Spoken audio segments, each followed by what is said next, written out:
ক্ষোভের কারণে, কারণ প্রথম আলো হচ্ছে ভারতীয় এজেন্ট, ভারতীয় রয়ের এজেন্ট হচ্ছে প্রথম আলো, ঠিক আছে। আমরা ঘুরতে গেছি, ঘুরে যাওয়ার পর দেখি শেখ হাসিনার আমলে ভারত থেকে বিভিন্ন যেসব জিনিসপত্র ওরা পাইছিল খুব সুন্দর করে সাজায় রাখছে, ঠিক আছে।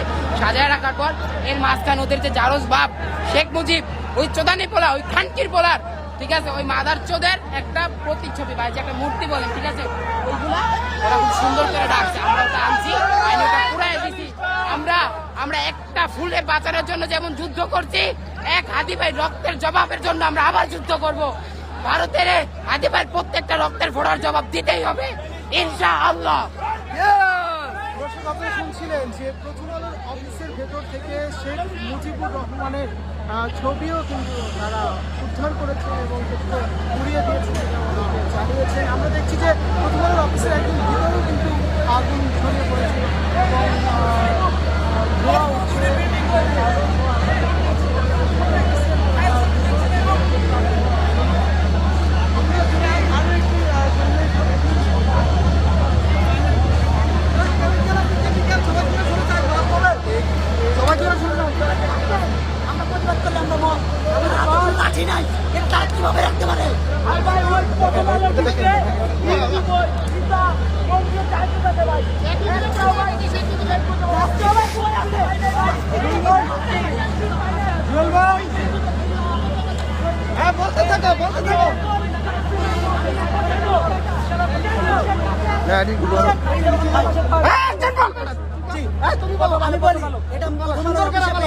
ঠিক আছে, একটা না টোটাল তিনটা এখানে ছিল, একটা হাতুড়ি ছিল।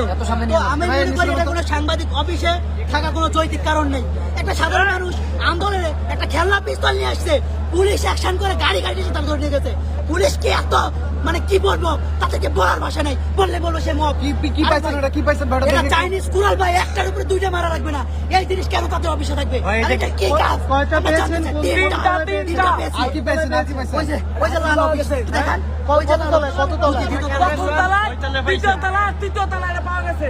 আমি জানতে চাই পুলিশ চাইনিজ কুড়াল, চাইনিজ কুড়াল এটার কিসের কাজ আমি জানতে চাই। আমি এটা আপনাদের উপস্থিত সকলকে সাক্ষী রেখে এটা আমি পুলিশের কাছে হস্তান্তর করতে চাই, কোনো মানুষের হাতে না। আমরা মব না, আমরা শুধু আমার ভাইয়ের প্রতিশোধ নিতে চাই।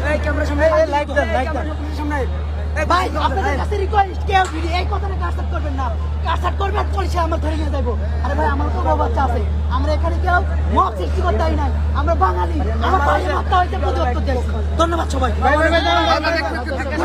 আমরা ডাইরেক্ট পুলিশের কাছে যাবো। ক্যামেরা সামনে দিকে আনেন,